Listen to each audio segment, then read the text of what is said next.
Hey Ari. Welcome home. With those sparse words, a door unlocked somewhere and the whole world came shining through. Vast, endless possibilities, futures dotting the horizon like stars. Cramped doubts and dark fears that had been closing in on his heart this entire time were now but shadows cast behind him. Silverline had been dreaming of this exact moment for so long, he could scarcely believe it was finally happening. Everything aligning in perfect unity, everything suddenly so right with the universe. The chapter brimming with secretive wishes, lies, and uncertainty had closed, and Silverline couldn't wait to discover what was now before him. It was dazzling to behold. Silverline clambered down barricade in seconds, oblivious to the panicked cursing as the Decepticon struggled to catch him before he could further injure himself. How could he hear anything past the thunderous pulse of his energon pump and rabbiting ventilations? Silverline lost his grip on polished black plating somewhere about barricade's lower struts, but the tumble down wasn't too far and he fanned his wings out to further ease the fall on a rough glide. Silverline slid into a heap on the sandy, sloped flooring and was up in a shot. If he'd hurt himself at all he couldn't feel it. All he could see was the space between himself and his guardian, all he could feel was the cable attached solidly to his spark and reeling him to his lord. He sprinted for the shadows further down the hall, but the effort was unnecessary. In the next moment Silverline was lifted from the floor on great talons, swifter than Ratchet ever dared and higher than Ironhide ever could. Up he went, right to the ceiling. The servo only came to a halt when Crimson optics were level with his own. "Lord Megatron!" Silverline cried, a desperate sort of joy he'd never felt before pulsing through him, far too large for his body to contain. Home, home, home was the thrum of his spark, the song in his auditory senses. The itching, aching, hollowed space within him welled up with brass joy, and only when he was whole could he appreciate just how much weight he'd shed in seconds. He felt invincible in that servo, powerful under Lord Megatron's regard.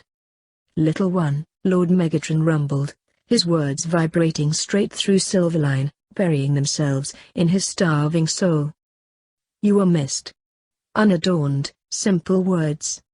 But so much just a breath away from bursting behind them. He didn't have room in him for sadness, but Silverline just might cry anyway. "I missed you too," he choked out, so much. I waited. Just like you said." Finally, Lord Megatron bestowed contact on him, a cool clawed thumb tracing up and down his helm, memorizing the shape. "I expected nothing less from mine," he said simply, proudly, and Silverline couldn't resist the urge to cuddle any longer. Thoroughly spoiled by Ratchet, he could barely dredge up the slightest hint of apprehension for his intentions. He latched onto Lord Megatron's thumb, stiff and unwieldy though it remained, and plastered himself against it, coos erupting from his chest like a flock of pigeons. The thumb did not resume its administrations, though. None of the other digits curled from their flat platform, he wasn't brought closer to his guardian. How strange had he become that this lack of greedy contact struck him as wrong. Aggravating and concerning all at once. Why was he being withheld his reunion? Silverline lifted his helm to question his lord but froze. Just moments ago he'd been staring up at a face brimming with gentle contentment and intense desire, powerful and fierce and all he could ever want. But in the space of seconds it had been ripped away. A dangerous snarl had torn its way through, fangs fully bared and gleaming under harsh lighting. There was true murder in his optics, fiery violence crackling for release. He could have been staring down his sworn enemy with an expression like that, but instead he was staring at his own thumb. "Barricade," he hissed, the churn of gears pulling his simple response down to bass noises, almost unintelligible past the growl spitting to life in his throat. Silverline pulled back further to track his gaze, curiously examining the offending digit. Understanding bloomed, the answer clear as day. "I didn't do it!" Barricade shrieked. His booming voice was high with fright and a little distant in the enclosed space of the hallway. He sounded as though he hadn't moved an inch from the lip of the base, and Silverline doubted he'd come any closer with his lord shaking with rage. "I swear I didn't. Something was botched during delivery, I don't know. I couldn't communicate during transport so." Megatron lifted his optics from his thumb and that was enough to snatch Barricade's voice from the very air. "I want the mesh with the most experience treating wounds, any necessary materials, and the designations of who did this now." Megatron had already swung around and started stomping deeper into the base before Barricade had the chance to stutter out an affirmative. Silverline held onto the thumb again for stability as they raced through the hallways in unfaltering spirals, only going deeper underground until he was sure they rivaled the dam in unseen depth. Hallways widened and branched off into luxuriously spaced rooms, patchy scrap-welded walls dwindled to nothing and in their place was gleaming steel, shiny and new from ceiling to floor. Huge crates and clumsy tables and chairs dotted the landscape, each looking as though it had been constructed with a different method from the last. Eclectic and varying in sizes to the point that every Decepticon in the base must have pitched in at least once for a seat that suited their frame. The lighting grew more complex as well, brightening considerably until shadows stopped crowding corners. An assortment of lamps and bulbs peppered each space they crossed in atmospheres distinct from one another. It was in one of the brighter rooms, unflinchingly white and sterile, that Megatron slowed to a halt. Industrial shelving and a strange skeleton shower stall sat to one side and in the other was a raised slab of steel large enough to park 2 cars nose to nose.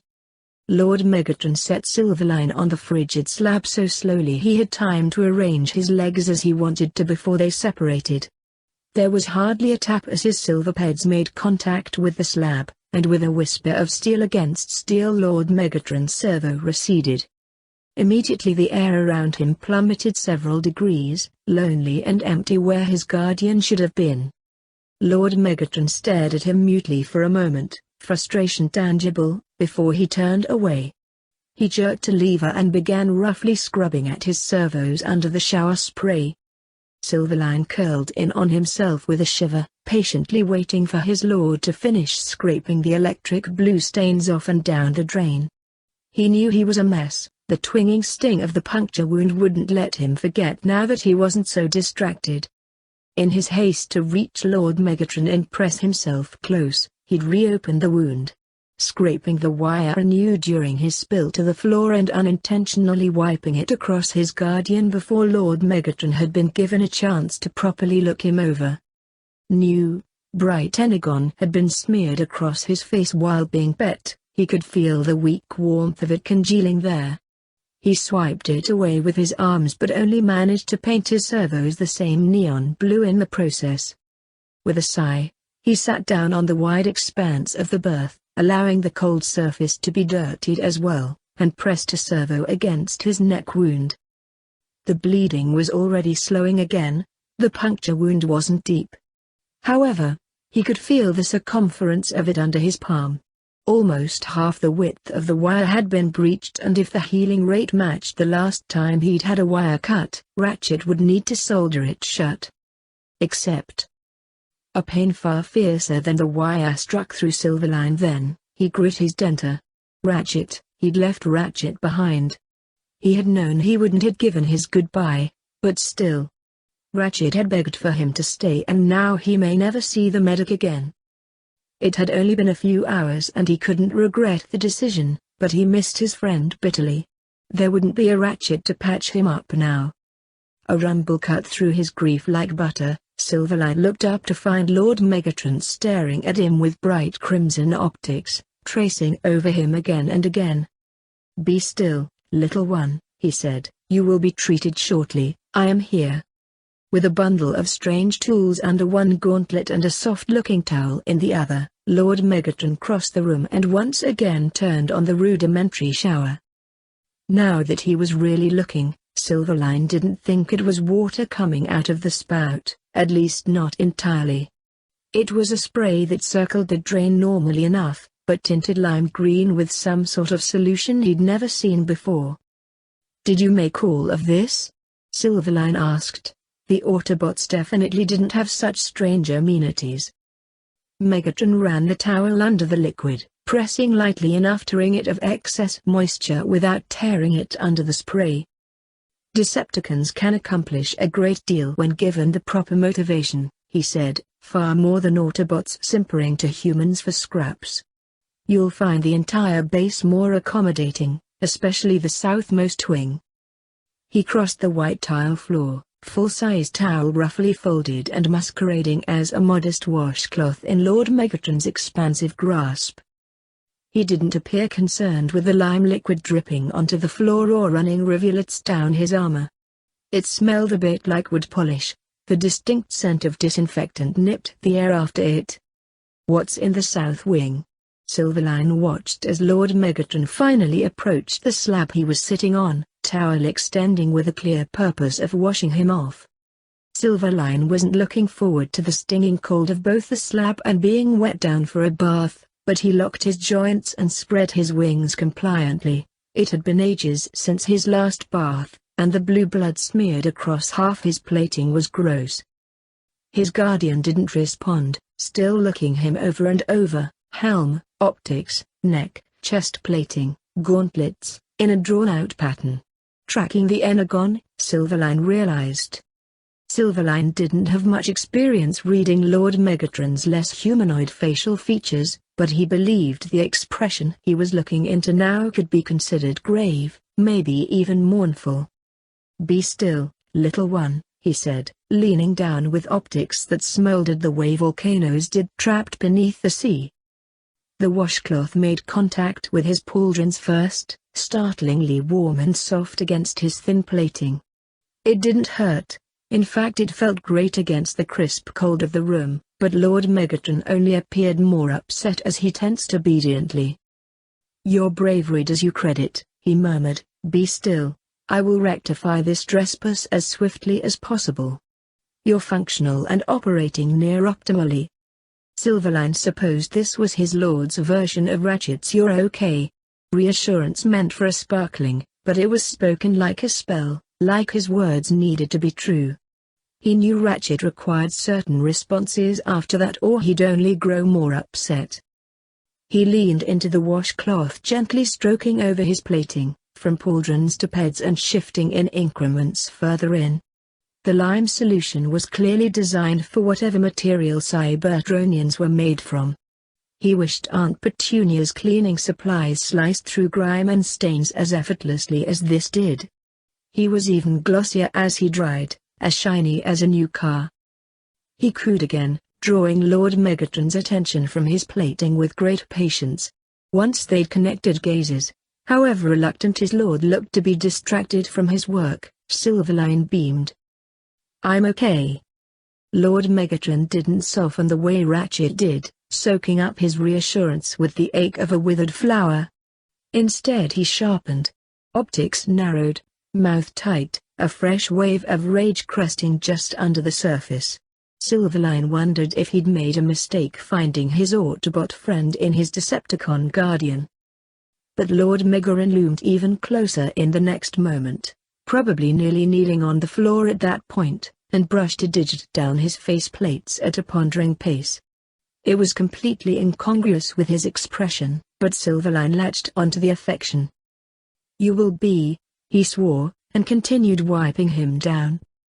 It was quiet for a while. Silverline helpfully spread himself where he needed to be and received near constant clumsy praise for his fortitude and behavior. He squirmed when they reached his wings, but Lord Megatron ran the cloth under the shower again and the renewed heat pulled the bolts directly from his joints. He was a liquid mass after that, completely at the mercy of the wonderful warm washcloth tracing the edge of his wingtips just right. It was a violent thunderclap that yanked Silverline back to himself, startling him badly enough to flinch away from the washcloth as he searched the room for the source of the noise. He was interrupted by Lord Megatron plucking at his left p't, a dozen chainsaws ripping through his vocal synthesizer. Silverline looked down at the yellow band pressed tight against his plating, pinned in place by his guardian. It wasn't allowing to look at anymore. It had been a part of him for so long he'd stopped registering it. The Autobots hadn't brought it up either, so he'd been content to ignore it up until now.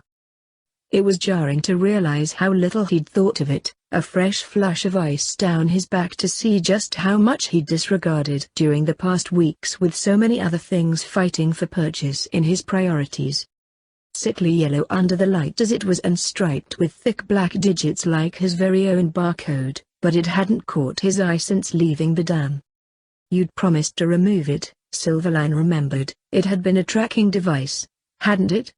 Except the scientists found him without it in the military camp. Why does it remain? Lord Megatron barked. In a swift pinch it was torn from his ankle and crushed into yellow confetti before his optics. Prime should have removed it the moment you were in his custody. Silverline curiously pawed at his ankle, gleaming like the rest of him with the lime solution. It felt oddly ticklish after being covered for so long, a little newer than the rest of him. Otherwise it looked and functioned just like his other ankle, and he soon grew bored of the shiny finish. Silverline looked up to his fuming guardian. "I'm sorry, I didn't bring it up.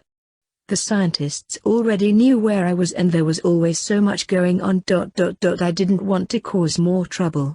And secretly, a touch more selfishly, Silverline hadn't wanted to erase a promise from Lord Megatron in case it somehow weakened his other promise to get him back.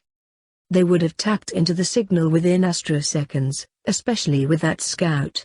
Lord Megatron sneered, "Had Soundwave not been monitoring Barricade's retreat, they would have intercepted before you reached me."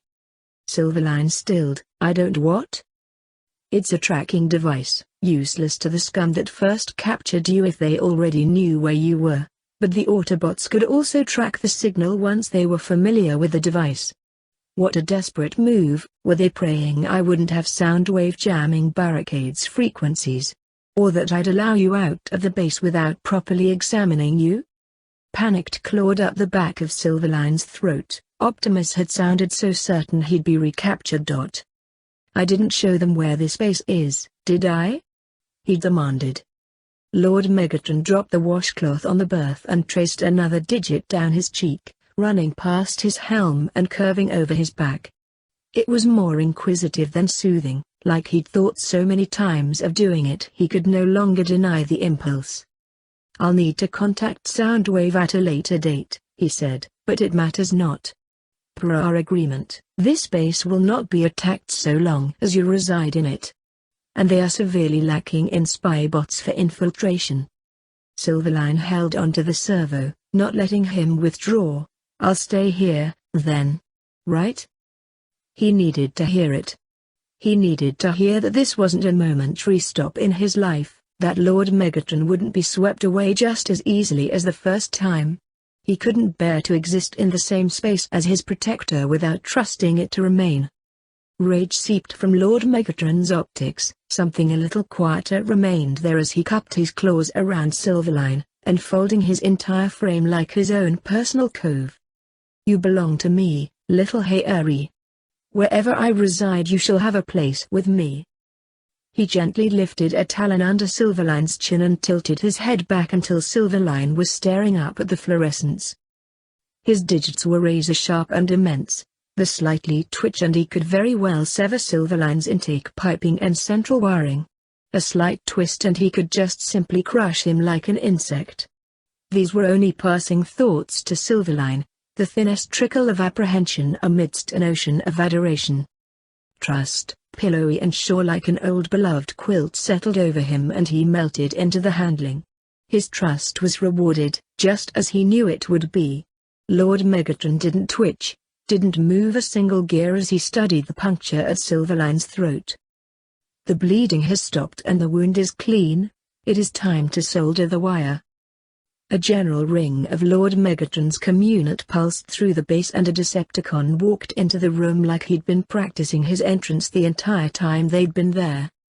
He was shorter than Lord Megatron, as most Cybertronians were it seemed, with upturned, angled wings and long struts that carried him across the room with grace. He was shaped in a way he hadn't seen yet in either Autobots or Decepticons up until this point, streamlined where the others were solidly stout, slim in a way Ironhide would have no trouble denting with a single heavy gauntlet. Silverline might call him delicate, but he did have armor, pointed and thick where it needed to be, just without the weight behind it. Navy blue paint was dull and scraped in places, particularly his gauntlets, but there was a twinkle in his scarlet optics Silverline found oddly similar to Bumblebee. Good-natured, maybe, or just prone to teasing. "You?" Lord Megatron said sharply. While it is Soundwave who has the most experience patching tiny bots, he didn't think you'd appreciate waiting for his descent, my lord. His voice was lower than Silverline would have thought, gravelly, and tinged with a murky dislike. Lord Megatron glowered. "No matter, you've had plenty of time to practice recently." Silverline watched as the other Decepticon flinched, servos billing into tight fists. Lord Megatron hadn't said anything mean, but the other Decepticon looked enraged. And then, the anger wiped away too swiftly, tucked under with expertise and no small amount of malice. The line of his shoulders remained tight and bowed fists hid in pleasantly linked arms behind his wings. The Decepticon deliberately placed his back to Lord Megatron and smiled down at Silverline. "Greetings, little sparkling, my designation is Thundercracker." Silverline waved hesitantly, unsure. "Mine is Silverline, hello." Lord Megatron made a noise but Thundercracker spoke first. "Silverline, huh? I like it. I'm here because you were damaged during retrieval. May I examine you?" Thundercracker didn't reach out to tilt Silverline's helm himself, and there was a genuine warmth in the way he regarded Silverline. He found his previous misgivings faltering as he pulled his helm back and pointed in the general proximity of the wire. Thundercracker whistled a short distressed tune. "Ugh! That had to hurt, just a few centimeters over and your voice synthesizer would have been punctured too. Primus." His wings shook, hitching higher behind him like a great bird. However, his volume remained even. "Hold still, I've got my tools." Silverline obeyed, hearing the familiar hum of medical tools heating up. Ratchets had sounded the same. "It did," he admitted. "Ravage was holding me there, and when those humans started shooting at us he slipped and it hurt." "Ravage, you say?"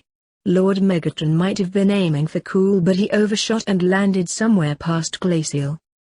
Thundercracker hummed, scarlet optics narrowed thoughtfully. "Yeah, this looks like Ravage's work. You'll need to be careful with your tubing here. I can see where his other dent are pinched and scratched, and those wires are vulnerable to popping leaks.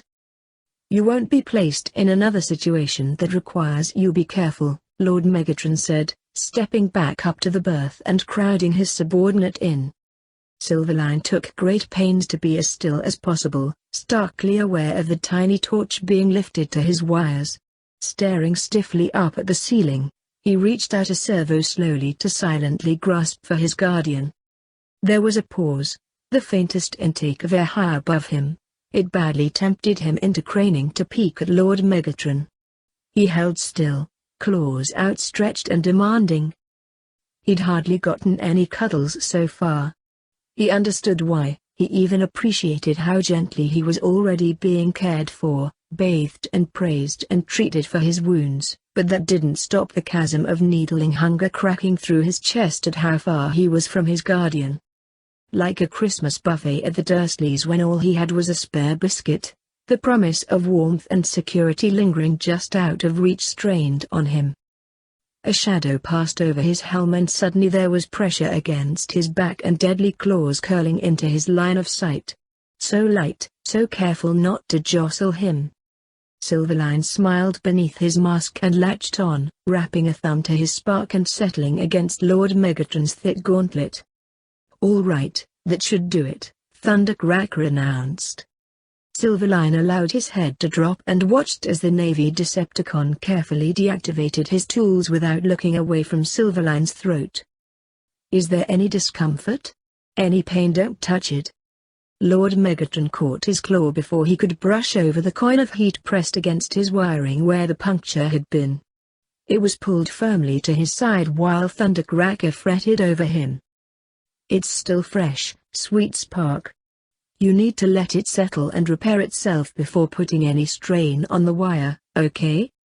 Silverline nodded. Ratchet had lectured in a similar manner over the slice to his arm all those weeks ago. Thundercracker smiled again, the scratches across his paint glinting like silver stripes across his faceplates. You were amazing. Couldn't have asked for a better patient. With bravery like that you're going to be terrifying in the skies. Silverline ducked behind Lord Megatron's thumb, overheated and no doubt cherry red if he were still human. What was he supposed to say back? Thanking him seemed so arrogant. Silverline wasn't brave, especially after he demanded his guardian cuddle him like an oversized teddy bear the entire time. But he couldn't correct a strange adult either, so he settled for squirming in silence. Thundercracker smiled wider, a coup in his words now. Yeah, such a trooper. I know I wasn't nearly so put together as a first frame sklit and I was spoiled rotten by my carrier. You're a seeker? Silverline shoved Lord Megatron's thumb out of the way, suddenly desperate to get a better look at the bot. What had Ironhide said a seeker was? Not just a Cybertronian with wings specialized? Lord Megatron wasn't one even though he could fly, so it couldn't just be flight that was a qualifier. Thundercracker let his navy and white-tipped wings flutter behind him identically to Silverline when he was feeling happy or proud. The cool, harsh lighting played well off his scuffed wings, putting an emphasis on where the polish remained untarnished. Of course I am. I'm part of the lead Decepticon Trine. Practically an icon, he boasted. Silverline's spark leapt. There are more here? Would they all look like Thundercracker? Slim and long-legged with wings bracketed above their helms like ornaments? My Trine leader, Starscream. Skywap is on his way too, though it might be a while considering his aptitude for navigation. Starscream, Skywap, and Thundercracker, all other seekers. Silverline found himself imagining Thundercracker in a rainbow of colors, each more vivid than the last. They all had sky-related designations as well, Star, Sky, and Thunder. He hoped it wasn't a tradition. He liked his new name, still treasured the moment Prime gave it to him. However, it sent something plummeting in his abdomen to imagine he was wrong for a seeker on top of everything else. Silverline hearkened to the sky indirectly, recalling a proverb admiring gloomy clouds before the sun. That must be enough. Prime wouldn't be mean enough to do less. Thundercracker grinned down at him, that playful gleam in his optics brightened considerably as he bent forward, bringing his face closer to Silverline's. You must have been starved for seekers in that drab Autobot base. They're almost entirely grounders, it's so boring. Want to come with me and meet Starscream? There was something sickly sweet in his words, but Silverline couldn't spot a trap in his generous offer. Before he could accept, however, the cage of digits encroaching on his line of sight spasmed. Lord Megatron tightened his grip on Silverline, curling gently around his flimsy body with claws so thick they banded his chest and still pushed his chin up in order to rest around his neck and shoulders. His wings were pinned to his spine and his struts were carefully sorted to dangle below the knee joint as he was gingerly lifted off the table. Mind your place, Lord Megatron growled. Harry is to remain by my side and we will be headed to the south wing. Your presence is no longer necessary. Thundercracker's facial plates pinched but he didn't hesitate to gracefully bow, wings still high and proud on his back. Before he was fully out the door, the seeker paused and gave Silverline a parting smile. I hope to speak with you again soon, little one. Goodbye, Silverline said, unable to wave but more than happy to make good on that invitation once he and Lord Megatron were situated together. Silverline was shuffled in Lord Megatron's grasp, a bit clumsy but never rough. He allowed himself to be handled, content with his lord's attention fixed firmly on him and those cool claws rasping protectively around his frame.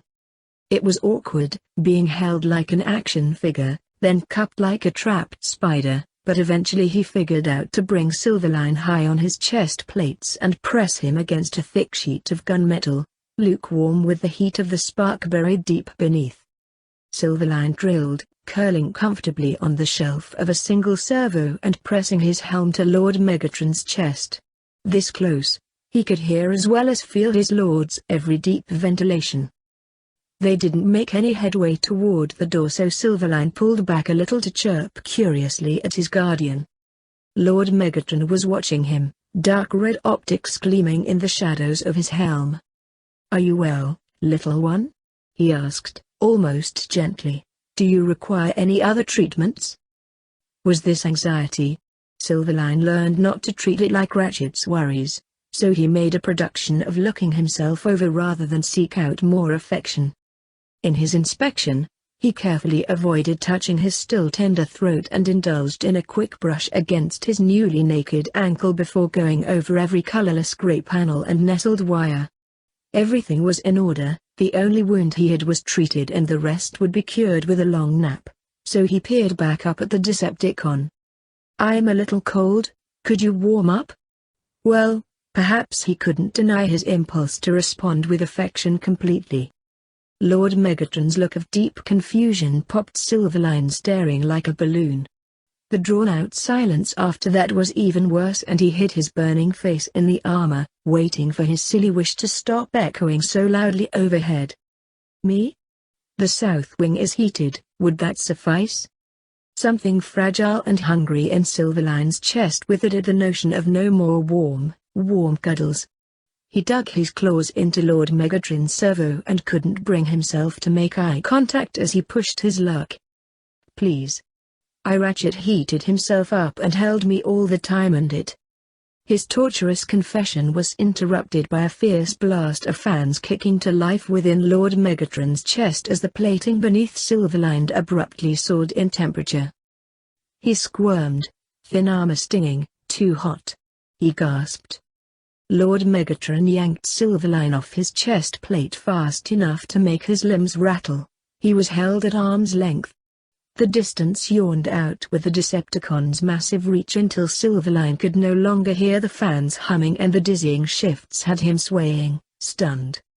Lord Megatron studied him. "Sparklings are incapable of effective thermoregulation, and their optimum temperature exists within a small window. Nevertheless, you should not be this sensitive." Silverline felt that like a punch, rocketing right back to reality with a wheeze of his vents. Suddenly, the bite of heat creeping over him no longer hurt quite so much. "I'm sorry," he said. "I didn't mean to whine. I'm sorry." He'd gladly take the burn over Lord Megatron scowling down at him from a distance any day. The scowl deepened. "I am not scolding you. Recall that I have said I will tell you when you have behaved insufficiently, and now is not that time. You lack proper armor even for a first frame. This sensitivity will be corrected as soon as possible." He paused until Silverline ventured a nod of acknowledgement and then continued. "Currently I am devoting power to more carefully adjusting my internal temperature. I am unused to such manipulations and am experiencing temperature fluctuations too extreme for close contact. Be still, my adjustments are almost complete." It was probably true, what Lord Megatron said. All the Autobots had followed a similar practice, never waiting for Silverline to trespass on unknown grounds to gleefully punish him. No cupboards for using the wrong floor polish, no cuffs to the head for missing a surprise guest during dinner preparations. Rules were explained to him, even repeated, and he hadn't been more than gently rebuked since becoming a robot. Still, being held like a mongrel as far away from Lord Megatron as possible, Silverline's wavering nerves poisoned his thoughts no matter the logic behind them. His chest felt tight, his servos were balled into fists, and anxiety roiled under his guardian's clear displeasure. 2 or 3 minutes of winding tighter and tighter stretched on into infinity before Lord Megatron huffed and brought Silverline back to his chest plates, but not against them. "Touch my armor and tell me if the temperature is optimal," he said. Silverline obliged before the sentence fully left his guardian, pressing his palms to ridged metal. He lurched the upper part of his body out of Lord Megatron's claws to press himself back up against the armor with a coo of contentment in the next moment, melting into the blissful embrace of curling heat. He felt Lord Megatron's vents hitch and the claws around him quickly shifted closer to accommodate his posture, sealing him from the floor so far below and carefully pinning him in place. An affirmative would have sufficed, he growled. Silverline laughed, sore and heavy limbs pressed deliciously into the seeping hearth of his guardian, and Lord Megatron didn't scold him further. Finally, they were out the door. Lord Megatron walked them through what could have been miles of tunnels, steps smooth and gate-even. He paused at the door of almost every room to allow him a peek inside and a brisk summary of its function, like a museum tour if the tour guide stroked his helm with striking familiarity and lectured like he was quizzing on the topic at the same time. It was far too distracting, even with the amazing heights and scale of all the different rooms and hallways being shown to him. He stayed awake, eager to learn all he could, but an inescapable nap was dawning on the horizon. Silverline was shown the first room from the main entrance, which was an armory. It was an empty room, stacked only with a few meager cases and stacks of spare ammo, but Lord Megatron was confident with reinforcements would come hidden supply caches. The second was a security room. It was to be checked over by patrols before doing a lap outside and unmanned otherwise. The room consisted of a stack of monitors playing back footage from cameras dotting along the base's layout above ground and within the base. They lacked human military support and couldn't afford to dedicate Decepticons to seismic monitoring like the Autobots, so this room would see the most upgrades in the near future. Then came the clinic, which they skipped over, a rec room filled with the mismatched furniture, and finally the throne room. The throne room was the widest and tallest room so far, with the shiniest polish and marble flooring to add a shimmer under bright white lights. It could easily hold 24 Decepticons of barricades size and echoed like a cathedral. It was probably the grandest room Silverline had ever been in, constructed seamlessly and adorned the only decorations seen so far. Bold purple and deep black paint lined the walls in symbol-ridden murals Silverline didn't understand. The lights were diffused with diamonds and silver lined the flooring to an extravagant effect. Lord Megatron and his Decepticons had spent a lot of time adding Earth's finery in small, meaningful touches to make the whole room fit for royalty. The only things occupying the room was the throne he might find modest if not for the sheer size of it, rivaling the cube in scale. A control station full of blinking lights and holographic monitors placed to the right of the throne and within easy reach, and a huge black blaster leaned on the left side of the throne, shiny and clean and no doubt heavier than a car. From the hallway diverged in several different directions, splitting off on either side of the throne room and behind it as well. Signs were mounted helpfully along with each new hallway, but whatever instructions were written on them was unintelligible to Silverline. Lord Megatron went to the left wing and gestured down the harshly lit scope of it. They were his soldiers' barracks and each would be identical to the last, outfitted with a recharge station, a shower stall, and a storage locker. Past the barracks Silverline could see where the hallway sprawled wide, ending in an enlarged space bigger than the throne room. It was a training room for his subordinates, and probably the most clumsily built room yet. Everything was clearly made to be impermanent or functional above all else, from the jigsaw walls so lopsided the room appeared crumpled, to the debris and scrap metal littering every blackened corner. Lord Megatron left the barracks for the right wing directly across, which was lit with the same harsh lighting and seemed narrower than the other. Lord Megatron gestured to the sign and explained these rooms were to serve as mechanical rooms, space meant for the technical powering and upkeep of the base at all times. Rather than ballooning out into a wide open space as the other wing had, this one ended in a simple door tucking the war room from sight. It sounded similar to that building Prime was always hidden in with Colonel Jacobs back on the military base. Silverline couldn't imagine what machines and systems were squirreled away behind those doors. Were they as alien and futuristic as the rest of their tech? Would he even be able to tell an American power generator from a Cybertronian one? However, they also didn't go into any room, didn't even open a door.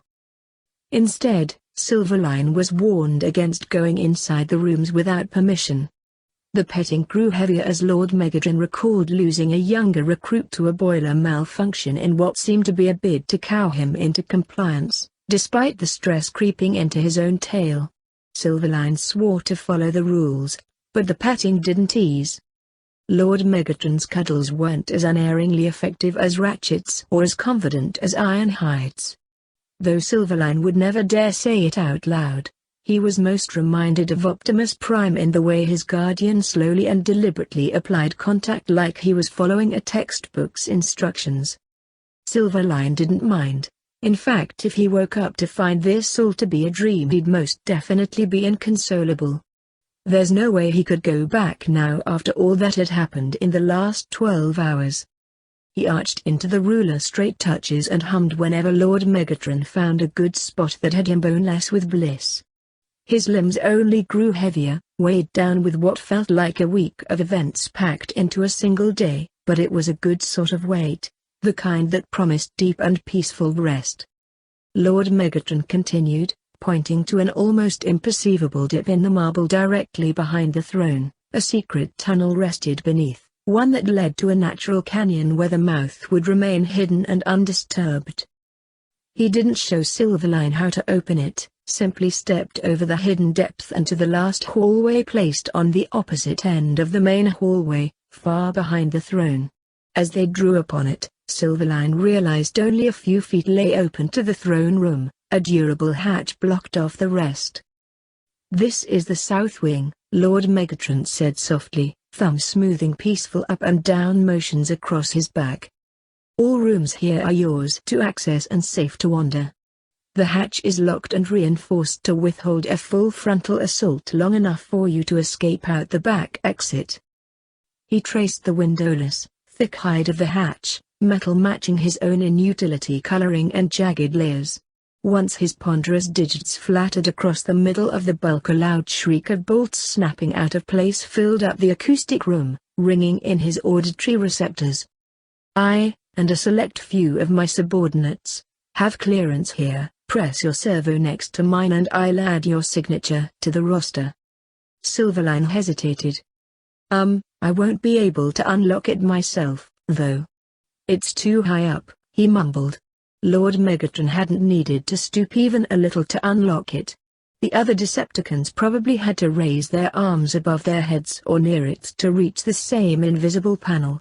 Silverline would have to scale 20 feet of steel to reach it on his own. Lord Megatron didn't jolt or startle, didn't appear thrown at all that Silverline would be incapable of accessing the south wing on his own. He might have thought there was a prepared set of stairs or a second, smaller panel at a more reasonable height if it weren't for the rising rumble in Lord Megatron's chest.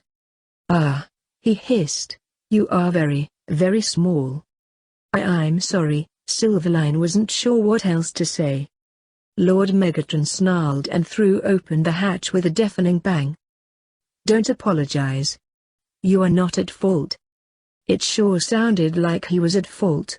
The lawnmower growl lodged in his guardian's throat rose and fell with a temper Silverline couldn't see anywhere else. Silverline remained quiet, uncertain. They stepped inside and the hatch shut behind them, leaving them in an entirely different environment from all the other rooms and halls. The hallway was spacious, wide enough for two sets of Cybertronian pauldrons to cross at the same time without knocking. The lighting wasn't reserved only for the ceiling, either. Harsh through-the-ceiling lights remained, running board lights dotted the floor in an array of softer hues. Were these meant to light his way when he wasn't being carried high enough for the fluorescents to reach? The rainbow LEDs lapped sweetly at Lord Megatron's peds as they made their way further in, reaching the first door. Silverline flinched away as the door opened automatically, shooting into the hollow of the wall and allowing free entry. Lord Megatron steadied him against his chest plates and his growl deepened into the roughest coo Silverline ever heard. "Peace, little one," he said. "The doors here are connected to the power grid and are fully automated. We were careful to make them as sensitive to weight and resistance as possible for your freedom, but be mindful of them nevertheless. Do not rely on them for protection either. They are meant to be easily dismantled in case of malfunction." Silverline cuddled closer, pressing himself into the divots of Lord Megatron's armor as the door loudly shut behind them. The coo rose, sounding like nothing more than a chorus of tigers and yet settling him faster than Ratchet's singing ever could. "So they'll open for me?" he whispered. "Affirmative. All you must do is approach. Now pay attention, this is my command room." Silverline had never seen a command room, but he had seen a home office before and it looked a great deal like that. Steely grey paneling covering the walls and the LED tracks and fluorescents followed them in. A desk bigger than any he'd ever seen before sat in the middle of the space, large enough for Lord Megatron to sit comfortably below the table of it and possibly cannibalized from a storage container given the shape and height. A seat just as impressive was pushed away from the desk like he'd left it in a hurry, cushioned and padded under incredibly durable fabrics, curved in an ergonomic design completely unique from the overall rigid, angular fashion of the Decepticon base, and painted black. Silverline had no idea what it had been made from. It was assembled so specifically to suit Lord Megatron. They crossed the open floor to reach behind the desk and Lord Megatron stooped to give him a better look at what was partially obscured by wires and CPUs piled on the desktop. "This is where I shall dictate my will when it is not necessary to do so directly or with great detail. You will find my time in this occupation growing as my reinforcements touch down. At the height of my command it was crucial to maintain my rule." So this was where Lord Megatron would be working for most of the day? Silverline frowned. He didn't like the sound of that. He'd known it was impossible to have his guardian's attention constantly. It would be unreasonable to demand that he never be left alone. Prime left for most of the day when he went to work, though, and Silverline didn't want to only see Lord Megatron right before resting for the night. "Could I visit you?" he asked. That was what the LEDs were for, right? Lord Megatron barked, fangs flashing in a warped smile. He brought Silverline back up from his stoop to bundle him briskly under his chin with a pleased growl, claws dancing down his wings. Silverline automatically reciprocated, wrapping his servos across his guardian's neck and nuzzling deeper into the junction between throat and pauldron. "You are mine, little one, you need never ask to be in my presence," he rasped. "You do well to remember your place at my side." Silverline beamed, elation bursting like summer fireworks in his chest. "With that in mind, considerations were given on your space in this room." Lord Megatron brushed across the desk space, moving giant tablets and CPUs around until Silverline could see a previously obscured corner of the table. A platform, curved and raised like an eggshell, had been placed there. Smooth stained wood made up the frame of it, dark and pleasant against the otherwise military ensemble. Filling the concave of the wooden eggshell was a mountain of plush pillows, small and large, silky and furred. It was an incredibly lavish lining to the already cozy nook. The pile of thick quilts and throws stacked on the lip of the wooden frame assured the warmth and softness of a cloud, outstripping his old cot by miles. The platform was tall enough to stretch within Lord Megatron's personal space, were he sitting at the chair, and wide enough that Silverline could arrange himself in a variety of positions while remaining within its confines. "It's beautiful," Silverline whispered, in awe that he was granted such a space, and it was clearly only for him. Lord Megatron really did want him around, really desired to be with him to an undeniable and humbling degree. Lord Megatron's chest puffed up, plates flexing proudly beneath Silverline as he ground out a note of satisfaction. The instant reception caught Silverline's attention. He squinted up into his guardian's tender expression. Tentatively, he tried it again. "I love it. Thank you for making a place for me. It looks so comfortable."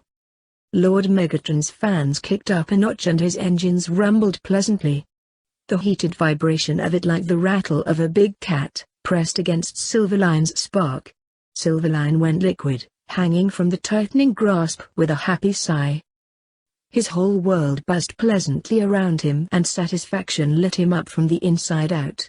His guardian was here and happy and just as affected by Silverline as Silverline was with him. He couldn't imagine the moment getting any better. Lord Megatron definitely heard that thought and wished to disprove it, for he found a spot under the right side of his helm with a wandering claw tip that instantly relaxed him to a dangerous degree. He was pretty sure he skipped a few ventilations somewhere in the Rapture. "There are yet more rooms to explore," Lord Megatron crooned to the puddle of silver goo in his arms, and they backed out into the hallway to reach the door directly across from the office space.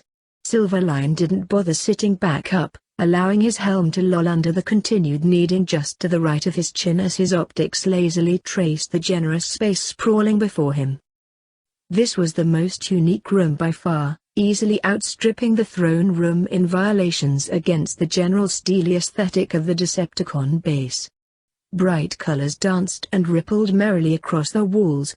Bright pinks and yellows and blues and every shade in between splashed their way up to the ceiling and back down again like the inside of a crayon box. In line with the throne room, many colors made up murals, stacking up on themselves in a rainbow of glyphs and ornate images. The spaces left over were filled with rows of alien lettering, beautifully inscribed in broad strokes that bordered the walls. And that was just the walls. The wide expanse of the floor was equally cluttered, every corner of the room dedicated to tall structures and bright stations. One may have been a tower to practice gliding given the padded trampoline below, another could be a sort of jungle gym if the swings and slides were anything to go by. Silverline couldn't wait to explore the rest, for in only dazed glances he couldn't begin to guess anything else. Toys were everywhere, the sight undeniably reminiscent of Dudley's second bedroom save for the thoughtfulness in where they were placed. Nothing was dropped carelessly where it sat. Chests of puzzle boxes and stuffed animals were placed neatly along the walls, basketballs were tucked next to the plastic hoop, stacks of glossy books crowded in on another eggshell nest of pillows, this one hooded by a thick circular veil and fairy lights like a hideaway he'd only dreamed of. Underneath the heaps of toys and structures, the floor was the same LED-dotted flooring as the rest of the wing, save for the tumbling mats and brightly colored rugs strewn about like little islands of padding and comfort. The ensemble was a gymnasium and toy store's strange, candy-colored love affair. Frenzy reported your living conditions with the Autobots. You will find this far outstrips a ring of heaters and a leather ball, Lord Megatron promised. Dizzy, processors cooking and overwhelmed to the point of tears, Silverline bypassed the Daydream Playroom entirely to realize something he probably should have noticed a while ago. This wing is heated. Lord Megatron quirked a browplate, affirmative. This space is yours to traverse freely and that would not be true if you were unable to leave heat sources. Silverline was glad to look away from the 100 different feverish wishes he'd had in his cupboard, soaking in the simple smoky grays of his guardian's face like a balm to his burning optics. It's really nice. I didn't even notice. They must have had the heating honed down to the decimal. Silverline felt human for it. The atmosphere wasn't what he'd imagine of a heater suited specifically to him. It didn't feel toasty or even lukewarm. It just was. A tiny temperature readout waiting behind his optics if he bothered to look, and that was all his Cybertronian body bothered to note. The only place he'd felt similarly was out under the desert sun, where he'd had room to run and jump and play with the Autobots. Even then the temperature waned and waxed, he never forgot that he was at the mercy of the hour. This entire wing was a summer afternoon frozen in time and he hadn't hoped for that kind of freedom since the dam. You are displeased with this space? Silverline startled, focusing back on Lord Megatron. No. Not at all. It's amazing in here. Lord Megatron peered doubtfully at him. Platitudes are unnecessary. If you require more enrichment you need only request it. Silverline couldn't drum up the imagination required to even guess what else could fill the playroom. The balls and action figures and packs of markers swam in his vision whenever he tried to focus on the room as a whole. Swirls of loud colors and painted smiles floated in and out of focus like they were bobbing on a tide. Dizzy, he trained his attention back on his guardian. I love it, he said honestly, green connecting with scarlet. I've never seen anything like this before and I can't wait to explore it all. Unshuttered optics stared back, open and waiting. Silverline pushed past his fatigue to chase after them, scaling the gunmetal armor with surprising ease. A servo no doubt floundered after him, but he was quick and managed to scamper onto a hulking pauldron. Still watching, still aching with sincerity, Silverline stretched out onto the tips of his clawed beds. With a straining arm, he brushed a servo over Lord Megatron's inhuman face. So different from any other Cybertronian. Even Prime, the only one to match him in stature, couldn't look more alien in comparison.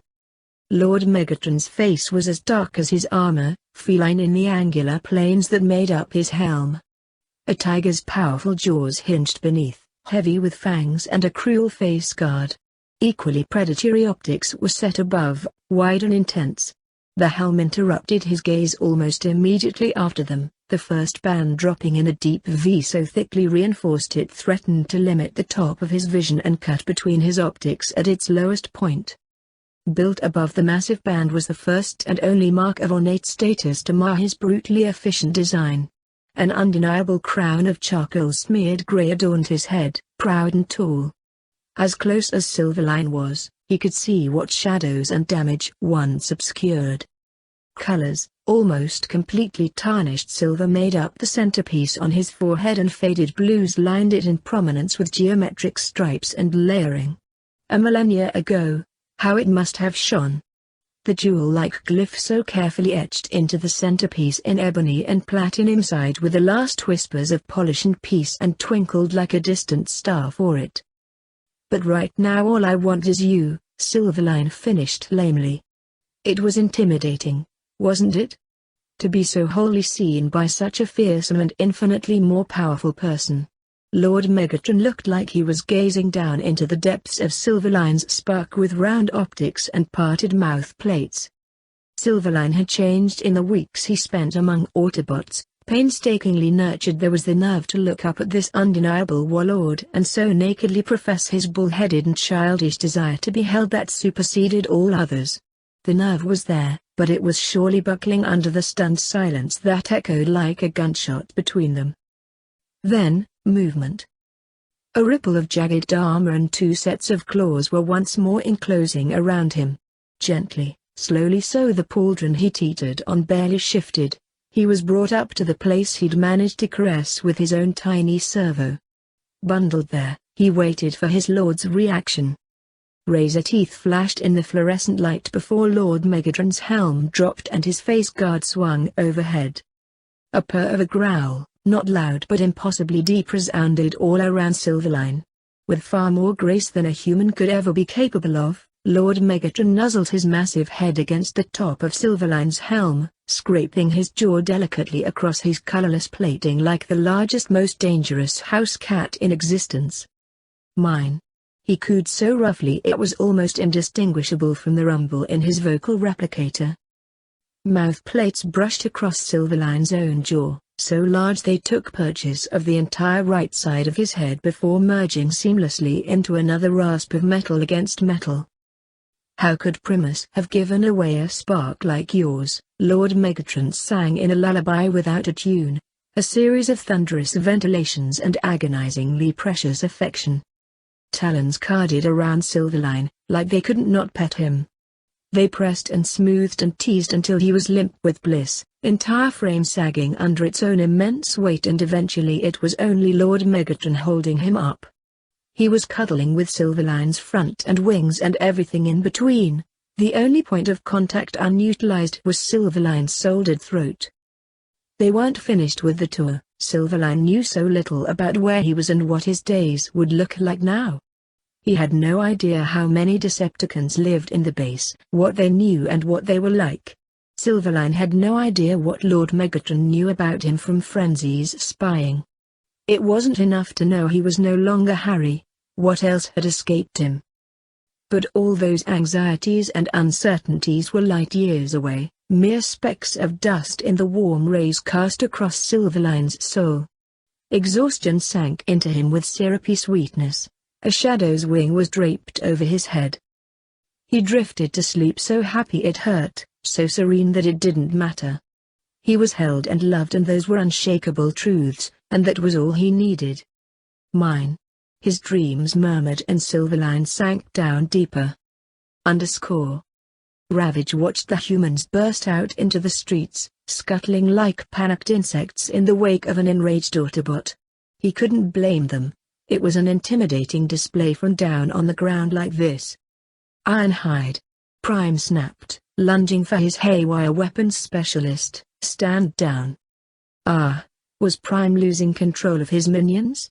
That's what he gets for recruiting exclusively weak-willed trash compactors instead of real soldiers. Which one of you did it? Ironhide roared, cannon spinning furiously, spitting so much heat Ravage could feel it a block away. Which one of you was gutless enough to open fire on a sparkling? Oh. Ravage could understand the outburst then. They were late to the party, but he would accept assistance whilst exterminating every squishy creature that attacked them during retrieval. Ravage was pragmatic that way, a feature his creator highly valued. He stifled a pleased rumble as Prime's second jazz latched onto a cannon and hauled Ironhide away from the cowering human soldiers. Was he really going to get front row tickets to an Autobot sprawl? Maybe Laserbeak was the unlucky one for successfully fleeing the scene. As if Primus heard his thoughts from on high, the Autobot medic stepped into view next. He was staring black death at every human in succession, something truly venomous in bright blue optics. Ravage could recognize barely contained violence from a mile away, and he knew at a glance it was only the iron grasp Bumblebee had on his servos that kept him docile. Ratchet marched ahead with his arms wrenched back, not arrested, not with the doughy looks he garnered from his comrades, but firmly incapacitated. Those guilty have already been identified and they will be punished, but it is not your place to mete it out, so stand down. Prime latched onto Ironhide's shoulder and gave it a rough shake, yanking him away from a crowd of humans stupidly trusting a car to shield them from an Autobot's wrath. No, that was what their morals were for. Whose is it then? Ironhide said, I was Silverline's protector, this is what I swore to do. Who has greater claim to their lives than I do? That, a cool, female voice intoned, would be me. The human woman, the one Frenzy identified as their highest commander on the Autobot base, strode out of the building and right in front of the Autobots. Ravage had difficulty reading those puny wet faces, but he took a stab at angry seeing those fleshy lines on her face bunch up between her brows. My men are my responsibility and I shall handle them as I see fit. You have no authority over them, Ironhide, she said, and only flinched a little when Ironhide bellowed back wordlessly in response. Stupid little worm. It was by the last insignificant thread of loyalty Ironhide held for his prime and second that he hadn't stomped down hard. And there certainly won't be any claiming of lives. I saw the footage as well. Was it not those Decepticons who damaged Silverline? Ravage dug his claws in, hatred surging through his wiring. She would die as well, just as slowly as those who fired at them for her ugly accusations. The sweet taste of high-grade Energon tickled at the back of his throat, a reminder of his guilt, and the hatred only burned brighter for it. He hadn't meant to. He hadn't meant to. The sparkling would be fine. Prime regarded the human Colonel Jacobs. We agreed upon many non-negotiable, all-encompassing laws between us and our people. I did not forget, and neither did you, that humans were forbidden from attacking Silverline and were not permitted to fire when they did. She didn't back down. That agreement hinged on Silverline being classified as a non-combatant and your word that he was harmless. Your harmless non-combatant seemed pretty willing to join a terrorist organization just now, Optimus. All four Autobots zeroed in on her with utterly frigid expressions, and it was only then that the wretched creature noticed the danger she was in. Jacobs lowered her gaze. I will punish those who fired without the go-ahead, they will be discharged. But I won't pursue the issue further for firing in the proximity of a traitor. He's not a traitor, he's a child. Prime said, serpentine in his fury. Your men fired on a child being manipulated by one he trusts above all others. Ravage bared his teeth up at the unaware Autobot. What scrap? Lord Megatron was the one manipulating his Sparkling? No one would buy that but his own minions, not when the Sparkling had to assist in a jailbreak to escape their cruel captivity. Ratchet spoke for the first time, quite enough that Ravage had to strain his auditory receptors to catch it all. Even Bumblebee released his hold to lean in. Why bother humoring these humans? If they refuse to properly punish those who nearly killed Silverline, we can simply do it ourselves and move on to a different human nation. That had every human taking steps back, some even fiddled with their guns like they had a prayer in fighting back should Prime consider the suggestion. Blame your terrorists. You're all acting like it was humans who fired on the base, who stole Silverline and killed good soldiers in the process. We all saw that Decepticon maul Silverline in HD back there. Are they harmless non-combatant as well? Jacobs was trembling, grey eyes wet and knuckles white. Fear? Anger? Frustration? Soundwave would tell Ravage later once his memories were reviewed.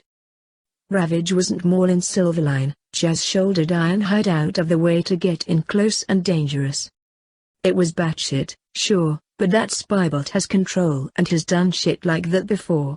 Silverline's shoulder been completely unharmed would have been taken without a scratch if it weren't for your screw-ups.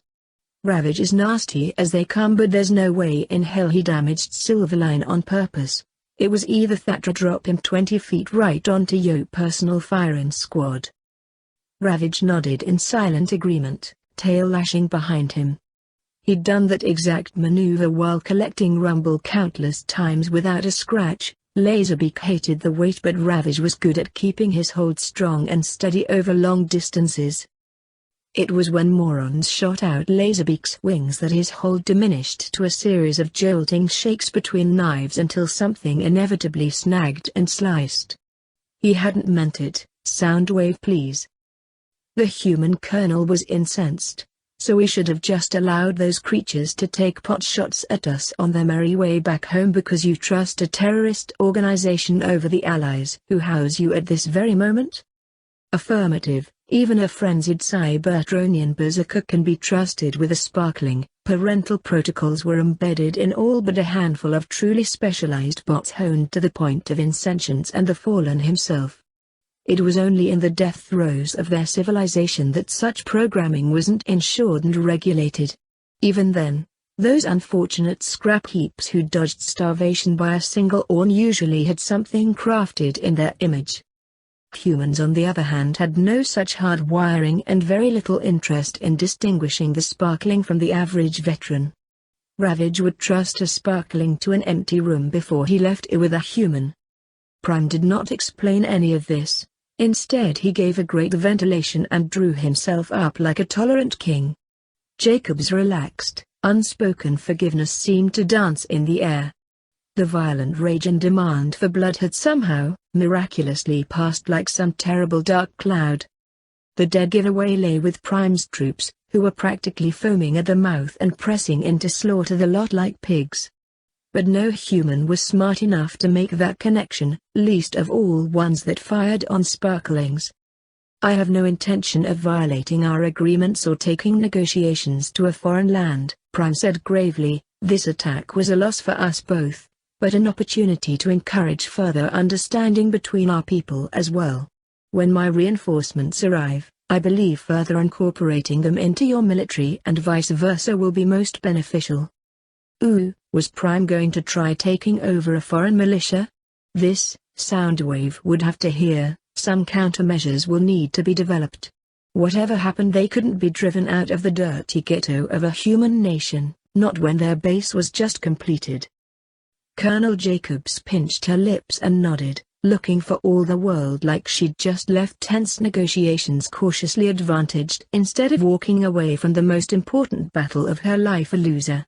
Prime didn't trust her, so he'd go over her head and take her troops and her influence with a steady aggressive campaign in brutal charisma.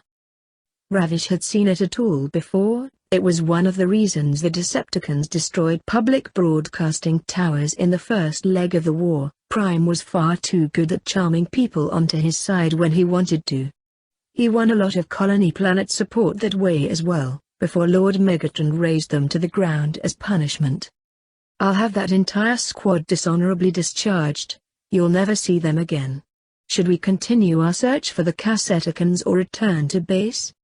The evacuation will lift soon, Jacob said, already gathering her men from where they clustered in hiding or quivered behind cars and trash cans. How inspiring. Too bad none of that prey noise would stop Ravage from finding them later.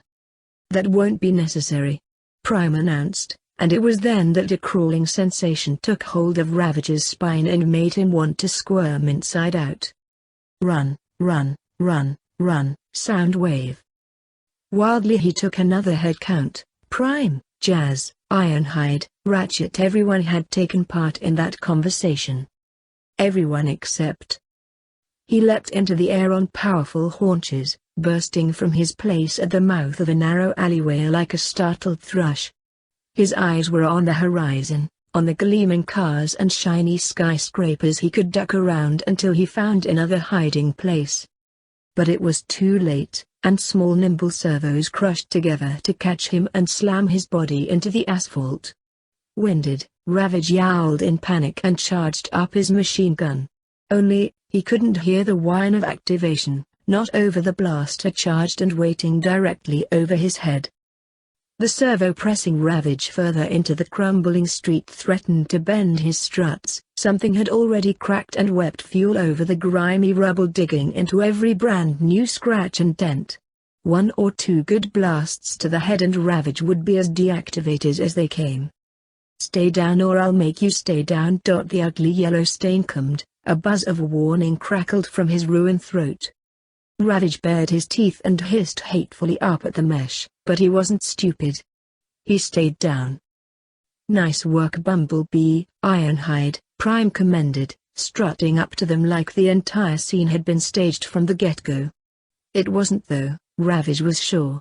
There's no way they knew he'd been there the whole time. Whoever assumes the spybot is directly under their olfactory sensors. He still smells like high-grade energon, a lot more than what we found, Ironhide said, and despite the humming blaster burning hot as a coal directly against his face plating, Ravage felt the planet's temperature plummet. His full tank taunted him. Ravage shuttered his optics closed so he didn't have to see those ghoulish faces twisted in condemnation or his own display proudly blinking out his current stats. Didn't mean to Soundwave, I promise. Prime was quiet. The silence stretched on just long enough for Ravage to wonder if they were really going to execute him for what he did out in the open. Not even torture beforehand. Not that he deserved it, because it wasn't his fault, it was all theirs. It was their fault, the humans and the Autobots and Laserbeak, but not his fault because he didn't mean to. I see, was all Prime ended up saying, and then Ravage was peeking out to find the Autobot warlord turning away from his prisoner and strolling off like it didn't matter to him in the slightest. Ratchet, take him out and then put him in the back of Ironhide's alt mode. A flash of yellow, paler this time and streaked with orange. Yes, Prime. Wait. A pop of electricity and burst of pain and then nothing. Hey guys, what's going on? Thank you so much for watching today's episode. If you guys want to watch more like it, please subscribe to my channel and become part of the video game fanfiction plot. And please leave a comment down below and hit that like button. If you guys have any suggestions on any stories you guys want me to read, don't hesitate. They're always welcome here in the video game fanfic plot. That also goes for video games. Until next time, goodbye!